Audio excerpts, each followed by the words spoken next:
Želja nastala iz hiljada čistih srca nakon 197 godina dobija sve jasnije oblike. Podizanje sabornog hrama rođenja Presvete Bogorodice je istinska želja i veličanstveno svjedočanstvo predanosti, blagočestivosti i hristoljublja zvorničana i ostalih pravoslavnih u Slobodarskom Donjem Podrinju. Neimari više od 1800 dana snagom i vještinama, uz podršku vjernika, sveštenstva i lokalne zajednice, podižu ovu bogomolju, veličanstveni simbol u vjeri i svetosti dokazanog pravoslavlja. Hvala milom Bogu, baš našoj generaciji, našem pokoljenju se ukazala ta prilika i Gospod je ukazao tu čast, da mi budemo nosioci te ideje i da krenemo u realizaciju te sjajne, zaista dobre ideje na podizanju sabornog hrama u Zvorniku.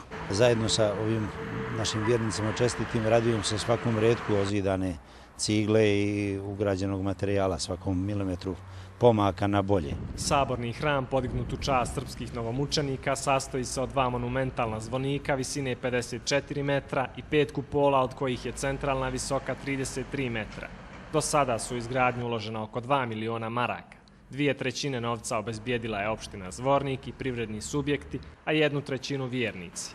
Zaista je bilo mukotrpno. 2009. godine smo bili na kvoti minus 5,5 metara. Znači, ispod zemlje na 5,5 metara. A onda je od 2010. godine svake godine je urađeno nešto više i evo, hvala milom Bogu, sada već privodimo kraju grube zidarske građevinske radove. Završava se i sjeverni zvonik, južni zvonik je skoro pa završen. Za pravoslavne vjernike dugo priželjkivano podizanje svetinje izraz je Božje volje i uslišenja molitava. Ljepota. I jedva čekamo da sve bude završeno. Lično za mene izgradnja sabornog hrama predstavlja veliki uspjeh Srpske pravoslavne crkve. Nas vjernika, ovakav objekat kod nas je jedinstven u cijeloj državi. Za nas kao vjernike to je još veća radost jer se gradi još jedan dom Božji koji će okupljati vjerni narod i u kome će se proslavljati ime Božje. Obzirom da Zvornik decenijama nije dočekao ovo što je sada dočekao, smatram da je to dobra stvar kako za grad, tako i za pravoslavne vjernike, pravoslavne Srbe koji se i na taj način vraćaju svojim starim i pravim iskonskim vrijednostima.